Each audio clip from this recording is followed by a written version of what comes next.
جنہوں نے نماز کو ضائع کیا وہ عنقریب جہنم کے ایک خاص طبقے میں ڈالے جائیں گے۔ القرآن۔ جس نے جان بوجھ کر نماز ترک کی بالیقین اس نے کفر کیا۔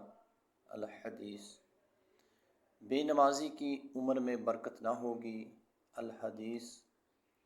صالحین کی علامت بے نمازی کے چہرے سے ہٹا دی جائے گی۔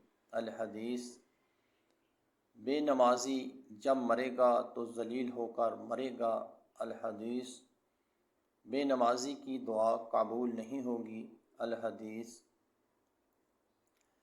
بے نمازی بھوک اور پیاس کی حالت میں مرے گا، اس کی پیاس نہیں بجھے گی اگرچہ دریاؤں کا پانی پلا دیا جائے۔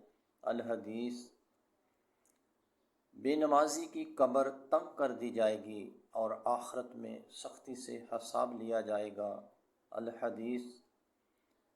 بے نمازی کو کسی عمل کا ثواب نہیں ملے گا۔ بے نمازی کو قید میں ڈالا جائے گا تاکہ وہ توبہ نہ کرے۔ حضرت امام اعظم ابو حنیفہ۔ بے نمازی واجب القتل ہے۔ حضرت امام شافعی۔ ترک نماز کفر ہے۔ حضرت امام احمد بن حنبل۔ سلطان اسلام بے نمازی کے لیے قتل کا حکم دے۔ حضرت امام مالک۔ بے نمازی کو مسلمانوں کے قبرستان میں دفن نہ کیا جائے۔ حضرت عبد القادر جیلانی۔ بے نمازی سے خنزیر بھی پناہ مانگتا ہے۔ حضرت سلطان باہو رحمۃ اللہ علیہ۔